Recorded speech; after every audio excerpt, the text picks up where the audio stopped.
Alhamdulillah, pertamanya kita memanjatkan kesyukuran kita kepada Allah Subhanahu wa taala kerana pada malam ini kita masih lagi diberi peluang dan kesempatan untuk sama-sama kita datang ke masjid. Kita dapat sama-sama duduk dalam majlis ilmu sementara menunggu waktu Isyak. Selawat dan salam kepada junjungan mulia Nabi Muhammad sallallahu alaihi wasallam. Tuan-tuan, insya-Allah pada malam ini kita akan menyambung perbincangan kita pada ayat yang ke-23 daripada suratul Insan. Allah Subhanahu wa taala berfirman, Inna nahnu nazzalna 'alaikal Qur'ana tanzila, yang bermaksud sesungguhnya kami telah menurunkan Al-Quran kepadamu wahai Muhammad dengan beransur-ansur. Dalam ayat yang ke-23 ni Allah Subhanahu wa taala menyatakan tentang cara penurunan ayat Al-Quran kepada junjungan mulia Nabi Muhammad sallallahu alaihi wasallam. Allah kata dalam ayat ini, kami turunkan Al-Quran kepadamu wahai Muhammad dalam keadaan beransur-ansur, dengan makna ayat Al-Quran tidak diturunkan secara sekaligus 30 juzuk kepada Nabi SAW. Ulama mengatakan ayat Al-Quran yang diturunkan kepada Nabi ini kadang-kadang dia turun satu ayat, kadang-kadang 3, kadang-kadang 5 ayat. Ada sesekali itu Allah turunkan satu surah kepada Nabi. Itulah yang disebutkan oleh ulama dan apa yang disampaikan oleh baginda Nabi kepada para sahabat tentang bentuk ataupun kaedah turunnya ayat Al-Quran itu.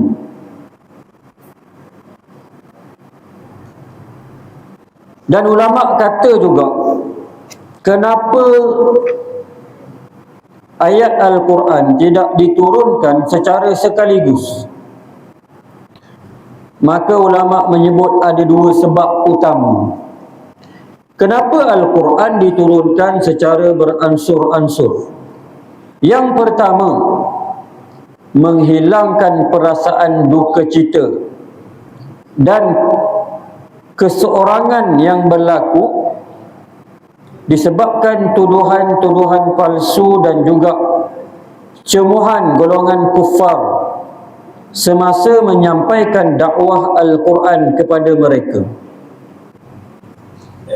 Rupanya Nabi ini dia sentiasa menantikan turunnya ayat Al-Quran, kerana dengan turunnya ayat Al-Quran akan menghilangkan rasa duka cita disebabkan tuduhan, disebabkan fitnah, disebabkan cemuhan, hinaan yang dilemparkan kepada Nabi.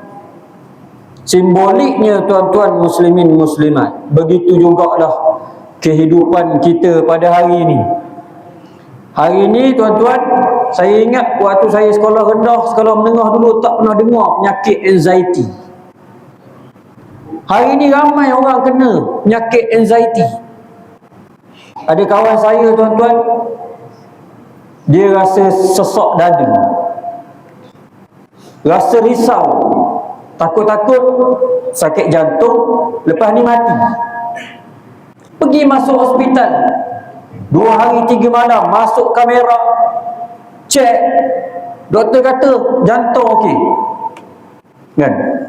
Lepas tu doktor tanya dia soalan yang dia cerita pula kepada saya tuan-tuan. Dia kata waktu saya duduk dekat hospital tu, Sampai satu masa datang bisikan pada saya untuk saya terjun daripada tingkat berapa saya tak ingat dah sebut lagi tu. Rupanya tuan-tuan, tu anxiety yang melampau. Itu sebab daripada apa yang kita sebut ni tuan-tuan, Al-Quran adalah merupakan ubat dan penawar pada penyakit yang banyak berlaku pada hari ini, terutama sekali penyakit jiwa. Kosongnya manusia, umat manusia hari ini. Kosong kerana apa? Kosong kerana rohaninya. Ramainya orang yang tidak sembahyang. Ramainya orang tak pedulikan tentang agama. Ramai orang yang tak erti baca Al-Quran. Mana nak datang ketenangan? Maka begitulah yang Allah sebut, yang ulama kata pengajarannya, kenapa Al-Quran sangat dirindui oleh Nabi supaya turun lagi, kerana dia datang ketenangan, dia datang ketenteraman, dia datang semangat, dia datang motivasi kepada Nabi bila ayat Al-Quran itu turun. Pernah satu ketika tuan-tuan, lama ayat Al-Quran ni tak turun. Nabi ni Allah tahu Nabi nak ayat Quran tu turun, tapi dia lama, dalam tempoh yang lama, menyebabkan orang kafir Quraisy kata kepada Nabi, tengok, Muhammad kata dia ni utusan Allah, Muhammad kata Al-Quran turun daripada Allah, tengok ayat Al-Quran sudah tidak turun kepada Muhammad. Muhammad adalah penipu. Bila berlaku begitu tuan-tuan, Nabi sangat mengharapkan dengan harapan yang tinggi pada Allah untuk membalas cemohan dan juga tuduhan yang dilemparkan kepada Nabi. Maka Allah turun pula wahyu berikutnya, menyebabkan datang perasaan semangat, motivasi kepada Nabi bahawa betul apa yang dikatakan oleh orang Arab Quraisy adalah tuduhan dan fitnah semata-mata. Maka dia jadi ubat tuan-tuan, dia jadi ubat kepada Nabi. Kalau Nabi jadi ubat, apatah lagi kita umat akhir zaman, Al-Quran. Tak? Nak selesai masalah sosial dalam masyarakat, nak selesai masalah budak-budak degil tuan-tuan, semua baca Quran. Hari-hari baca Quran, insya-Allah tuan-tuan, lembutlah hatinya. Sedangkan Saidina Umar, orang yang sangat keras ketika kafirnya, menjadi lembut bila mendengar bacaan Al-Quran oleh adiknya sendiri, lantas terus beriman kepada Allah. Hati manakah yang keras sehingga tidak boleh dilembutkan? Tidak ada. Mesti ada punya ubat yang sesuai, kan? Rupa-rupanya tuan-tuan, ubat itu ditinggalkan oleh kebanyakan manusia pada hari ini. Allahu Akbar. Sakit itu, sakit ini, pergi cari ubat. Telan-telan tak sembuh-sembuh, telan tak sembuh, telan tak sembuh. Rupanya apa dia? Rupanya sakit jiwa. Rupanya nak kena dengan itu. Sebab tuan-tuan, ubat satu hal, kan? Ubat satu hal, yang menyembuhkan ubat ke? Tu tuan-tuan. Itu sebab kadang-kadang kalau kita bersembang dengan ulama-ulama sufi, ulama-ulama tasawuf, kan, yang sangat menjaga adab, yang akhlaknya kepada Allah, kan? Dia kata salahnya umat manusia hari ini, bila sakit yang terlintas dalam kepalanya ialah ubat. Bila sakit yang terlintas kepadanya ialah doktor. Bila sakit yang terlintas kepadanya ialah klinik atau hospital. Betul tak? Kan? Tu ulama tasawuf kata tuan-tuan, itu adalah kesilapan besar pergantungan umat akhir zaman kepada manusia dan juga benda. Jadi ulama tasawuf kata kena ubah. Yang pertama, bila sakit, ingat Allah yang Maha Penyembuh. Kan? Tak? Doa dulu, sembahyang hajat dulu, minta tolong dulu. Kan? Tak? Lepas tu baru cari ubat. Tapi itulah tahap iman kita, tuan-tuan. Sakit kepala ya, duk ingat Panadol. Dah. Sakit perut cari pil Cina tu. Pil Cikitau. Nak menyebut tak reti. Entah benda bahaya je bubur. Telan juga lah. Telan sembuh. Dah ingat cerita Nabi Musa kan? Nabi Musa sakit gigi tau. Cerita ni famous tuan-tuan. Nabi Musa sakit gigi. Kali pertama waktu dia sakit gigi tuan-tuan, dia berdoa pada Allah. Allah bagi ilham cari pokok ni, bahan ni, makan. Kan? Bila dia doa pada Allah, Allah bagi ilham cari tuan-tuan, makan sembuh. Kali kedua Allah uji sakit gigi, dia tak ingat dah doa pada Allah, cari pokok tu, makan-makan tak sembuh pula. Nak salah ke siapa? Nak salah ke pokok tu? Salah ke diri sendiri lah. Salah cari punca utama tak? Tu dia tuan-tuan. Tu menjadi renungan pada kita. Kan? Sehinggalah ulama kata orang yang sakit anxiety ni tuan-tuan kena baca doa. Allahumma inna na'udzubika minal hammi wal hazan wa na'udzubika minal ajzi wal kasal wa na'udzubika minal jubni wal bukhl wa na'udzubika min ghalabatid daini wa qahrir rijal. Cukup baca doa tu? Tak cukup. Tuan-tuan. Jadi saya ada jumpa seorang tukang urut. Tuan-tuan, ini nak kongsi lah kan? Tapi saya tak boleh sebut dah nama dia. Bagusnya dia ni tuan-tuan, walaupun tukang urut dia tak adalah pakai kopiah, tak adalah pakai jubah, tak adalah nampak alim kan? Bila saya urut dengan dia tu, dia kata ramai ustaz datang urut dengan saya ni rasa sesak dada. Bila saya urut, saya tahu ini bukan sakit jantung. Sebab dia tekan dekat poin kaki, betih dengan tangan ni kan, poin jantung ni semua okey dia kata. Tak? Jadi dia kata ramai yang sakit anxiety. Budak tingkatan 3 tuan-tuan, 15 tahun sakit anxiety, tak nak pergi sekolah. Sakit anxiety yang teruk dia kata antaranya ialah sampai tahap tak nak berjumpa dengan orang. Duduk kat rumah tu, bunyi motor luar rumah, lari masuk bilik. Dia dalam rumah dah. Allahu Akbar. Dahsyat tuan-tuan penyakit ni. Kan? Dia rasa mari rasa berdebar, kan? Rasa takut. Dia kata ada seorang polis trafik. Polis trafik ni patutnya tahan orang. Tapi sebab kena sakit anxiety tuan-tuan, diminta untuk meletak jawatan. Sebab apa? Sebab takut nak jumpa orang. Macam mana nak tahan orang? Tak. Dia takut dengan orang. Datang urut dengan dia tuan-tuan. Nak berok dalam rumah tuan-tuan, minta isteri tunggu depan tandas. Punya dahsyat tuan-tuan, ni penyakit ni. Kan? Setengah ulama kata tuan-tuan, itulah yang Nabi sebut dalam hadis. Nabi kata satu masa nanti kan, ramai di kalangan umatku kena penyakit al-wahan. Sahabat tanya Nabi, mal wahan ya Rasulullah? Kan? Sahabat tanya Nabi, apakah dia penyakit wahan? Nabi kata apa dia? Hubbud dunya wa karahiyatul maut. Nabi kata, orang yang terlalu cintakan dunia dan takutkan mati. Setengah ulama kata inilah penyakit anxiety yang berlaku kepada umat akhir zaman. Dan hadis Nabi sebut cerita tentang umat akhir zaman. Maka tuan-tuan, tidak daripada apa yang kita sebut ni tuan-tuan, dan apa yang dinyatakan oleh tukang urut tu kepada saya, apa dia kata tuan-tuan? Penyakit ni ustaz, urut boleh, tapi kena ada susulan. Saya kata macam hospital lah.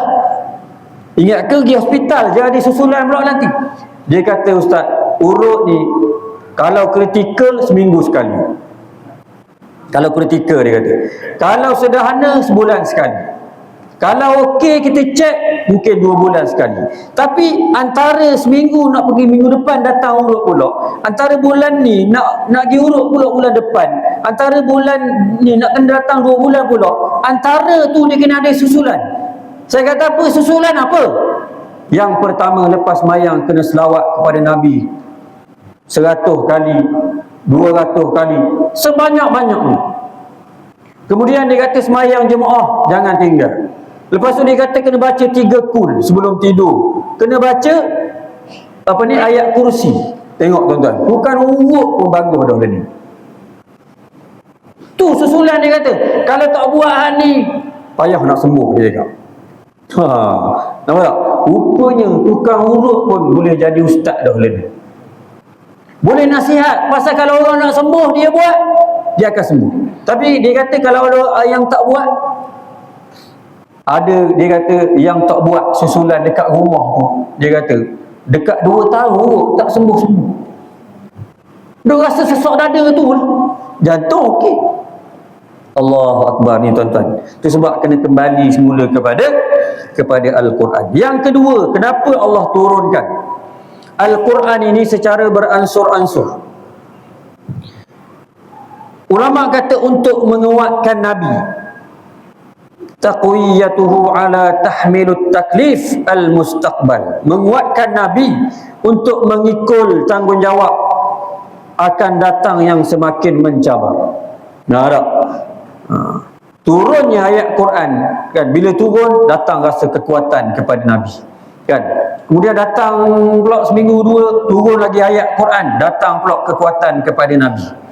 Datangnya ayat Quran, turunnya ayat Quran kan kepada Nabi ni, dia menguatkan Nabi untuk Nabi memikul tanggungjawab menyampaikan risalah kepada masyarakat Arab Quraisy, tuan-tuan. Ujian Nabi ni berat, tuan-tuan. Nabi berdakwah ni, tuan-tuan, yang paling ramai ikut Nabi di Mekah ni, tuan-tuan, orang miskin. Orang miskin, bukan orang kaya kan. Tengok Bilal bin Rabah. Bilal bin Rabah ni, tuan-tuan, mana ada harta,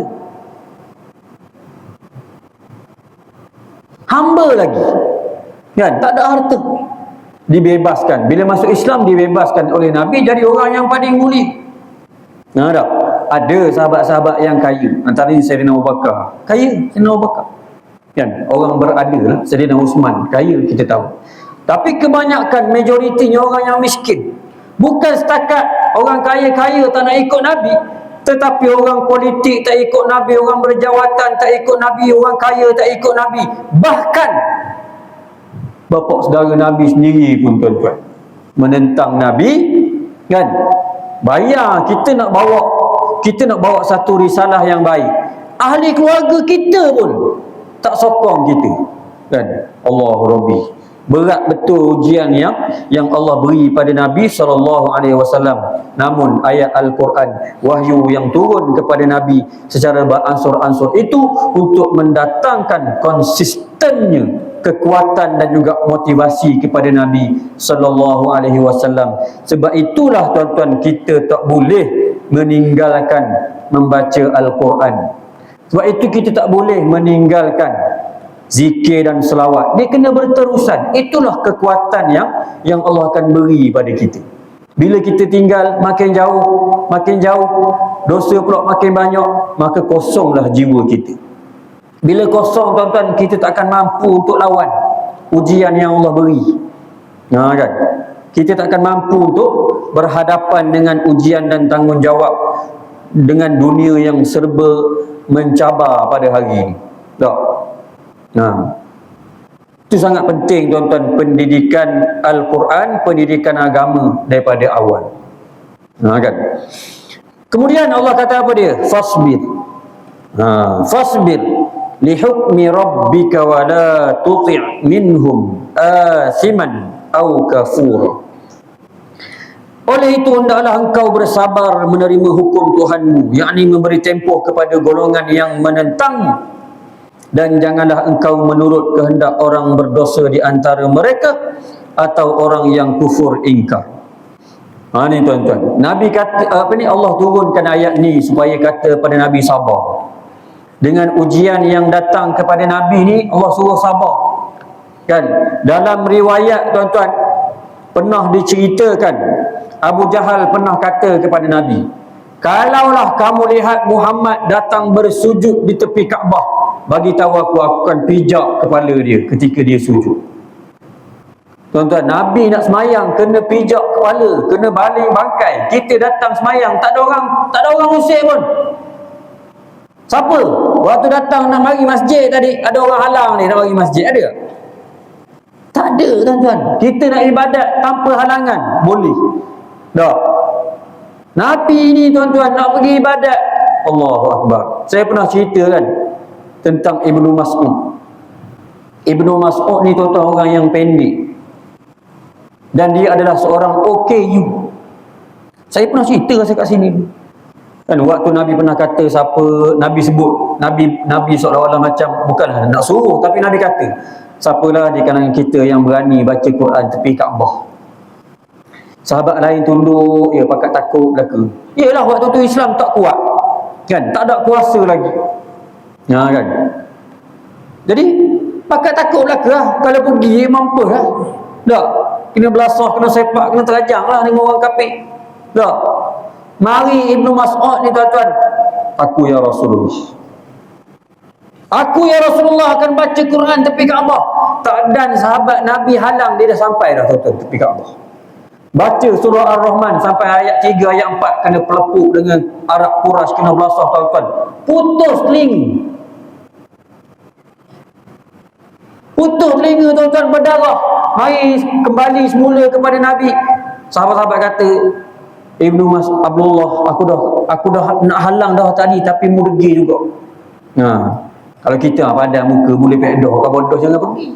Kalau kita lah dah. Tapi tuan-tuan, tengah-tengah sahabat-sahabat lain sedih tu, tiba-tiba Nabi ketawa. Tiba-tiba Nabi ketawa. Bukan Nabi ketawa, malaikat Jibril turun dalam keadaan ketawa. Nabi tanya, wahai malaikat Jibril, kenapa kamu ketawa atas peristiwa sedih yang berlaku kepada sahabat kamu?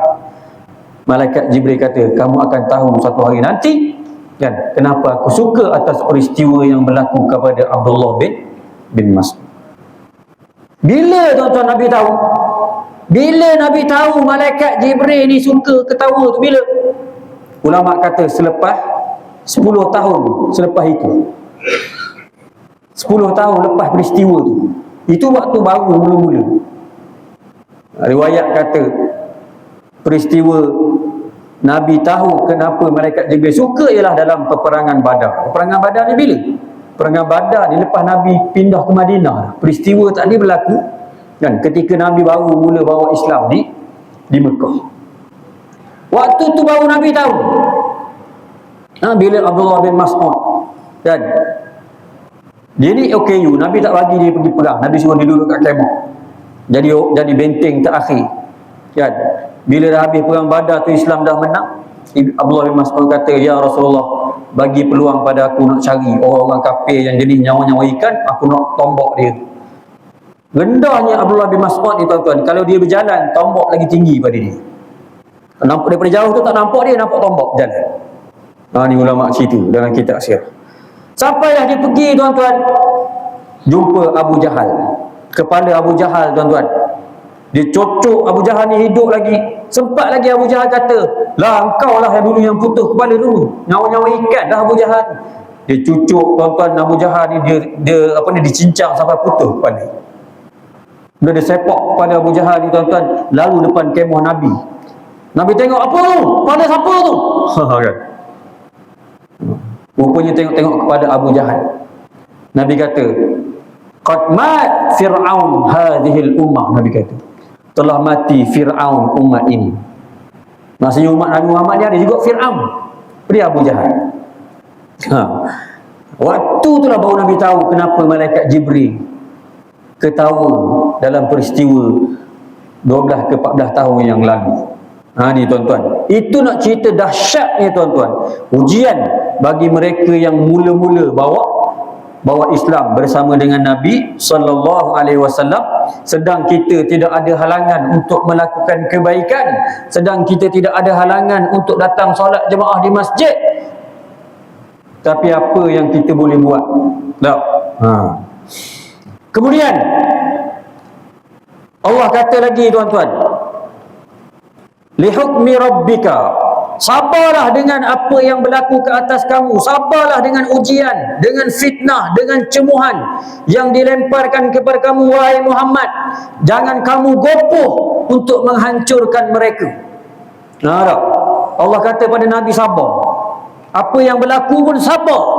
Kena baling bangkai ke, sahabat kena seksa ke, sabar. Allahu Akbar. Kalau tak sabarlah kita ni kan, Allah makbul pula doa kita ni tuan-tuan. Hari-hari mati orang hak kita tak suka dah kan. Orang ni tak suka kita, buat jajal kita, ya Allah ya Tuhanku, matilah dia dalam keadaan paling hina, mati. Kalau jenis tak sabar dah, Allah benarkan benda tu kan.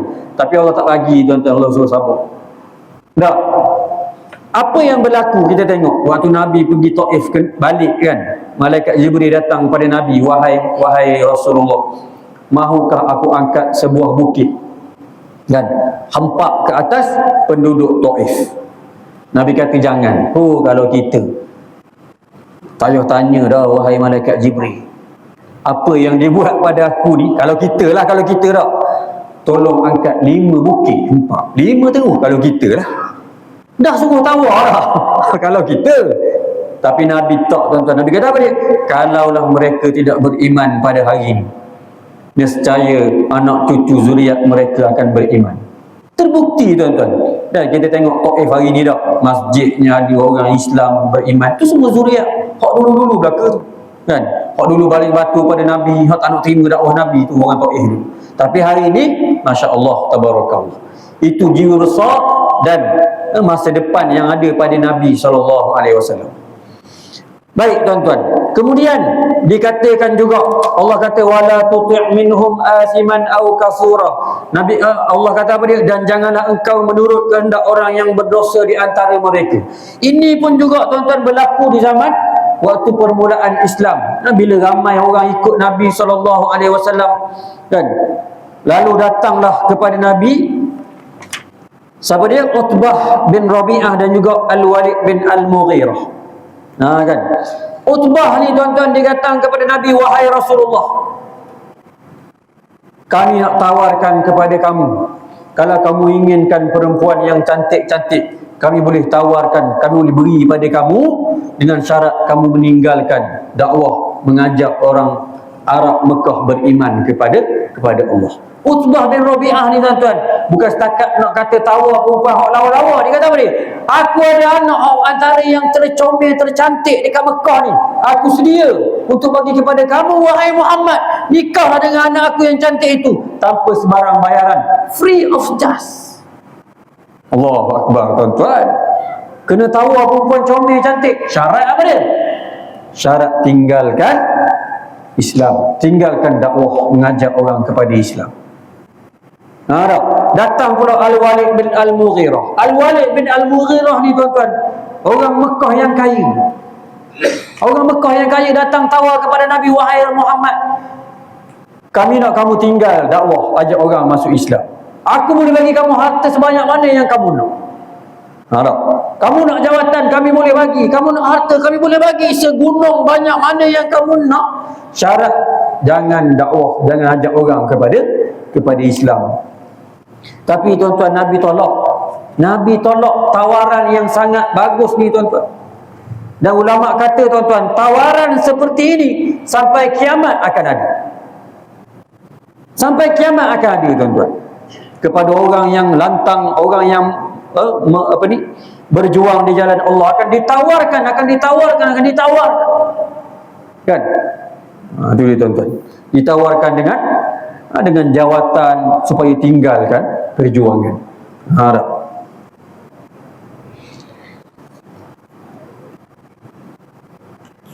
Kemudian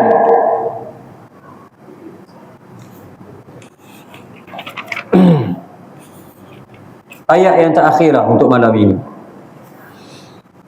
Allah kata apa dia? Wadhkur isma rabbika bukratan wa asila wa minal laili fasjud lahu wasabbihu laylan tawila.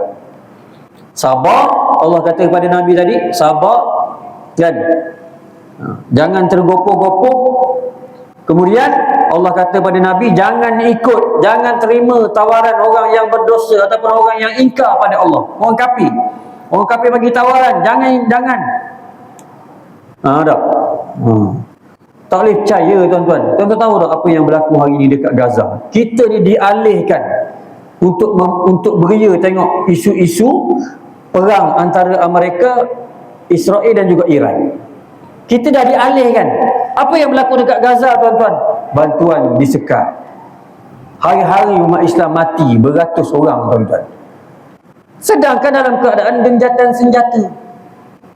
Genjatan senjata yang jadi orang tengahnya antara Mesir, Turki, Indonesia sekali jadi orang tengah. Tapi Israel ni tuan-tuan memang tak boleh percaya. Dia serang semacam. Dia serang hari-hari tuan-tuan. Tapi nak buat apa tuan-tuan? Tak boleh nak buat apa. Tak. Sedih tuan-tuan.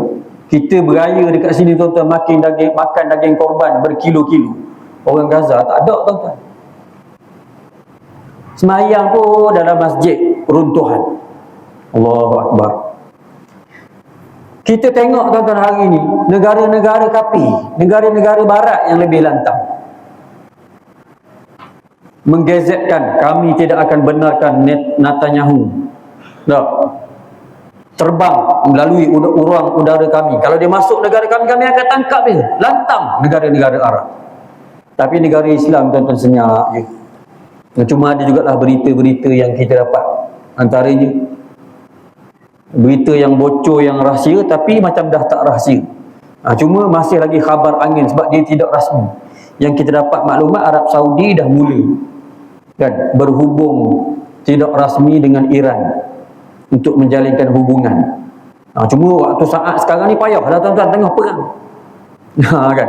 Sebab dia orang dah tengok dah bahawa mereka sebenarnya walaupun duduk pangkalan ada dekat negara mereka, tak boleh nak tolong dia orang. Kalau kena serang, siapa boleh tolong? Mereka pun tak boleh nak tolong dah ni. Maksudnya mereka ni buang masa je, bagi duit. Kena cari betul-betul ya kawan yang boleh tolong. Itu tuan-tuan sedikit maklumat yang kita terima. Mudah-mudahanlah tuan-tuan kita supaya negara Islam ni dia tengok ada keperluan untuk mereka bersatu di rantau Timur Tengah. Kan? Antara negara yang kuat Pakistan. Pakistan ni memang kalau ikut data tu memang ada nuklear. Kan? Cuma dia pro Amerika. Tu sebab Amerika tak usik dia. Tak apalah. Tapi dia negara kuat. Turki boleh bina senjata sendiri. Iran boleh bina senjata sendiri. Apa kata kalau semua negara Arab ni bersatu? Jalinkan hubungan. Dah. Beli senjata daripada mereka tu bapaklah mahal. Bilion-bilion. Beli drone daripada Turki, beli drone daripada Iran ni lagi banyak jimat. Tapi lah buat masa sekarang ni tuan-tuan, kita nak macam mana? Kita kena sabarlah doa. Ada orang dia takut tuan-tuan nak doa ke Iran, takut orang tuduh Syiah pula dah. Ini saya nak betul tuan-tuan. Kalau kita tak doakan Iran, takkan kita nak doakan Amerika? Takkan nak doakan Amerika dengan Israel? Amerika Israel ahli sunnah lah. Tuan-tuan, ada orang cakap begitu. Kan? Allahumma ansur ikhwanana al-mujahidin wal mustad'afina fi Palestin wa fi Suria wa fi Urdun wa fi Iran. Iran doa juga, Iran Syiah pula. Masyarakat kita ni, Allahu Akbar, baca berita biar betul sikit. Saya nak jelas tuan-tuan. Kita tak nafi mungkin mazhab dia Syiah, tapi dalam Iran tak ada ahli sunnah. Dalam Iran ada ulama ahli sunnah tuan-tuan. Dan ulama ahli sunnah dalam Iran menyokong kerajaan Iran hari ini lawan dengan Israel dengan Amerika. Kita terpanding sunnah sangat ke? Tak nak doa ke Iran. Dia negara Islam, berkiblatkan Kaabah, pergi haji sama dengan kita Iran. Dia negara yang berani lawan Amerika dengan Israel. Mana negara ahli sunnah yang berani lawan? Yang kita sampai tak nak doa pada Iran. Mana? Tuan-tuan, Allahu Akbar. Saya cukup sedih tuan-tuan dengar orang macam ni. Betul lah pemahaman kita. Takkan kita nak doa Allahumma ansur Amerika wal Israel? Doa orang kafir kot. La haula wala quwata illa billahil aliyil azim. Oh, berat nanang sungguhlah. Ni ada ni tuan-tuan. Saya bukan sebut orang jauh-jauh ni, orang di keliling kita ni.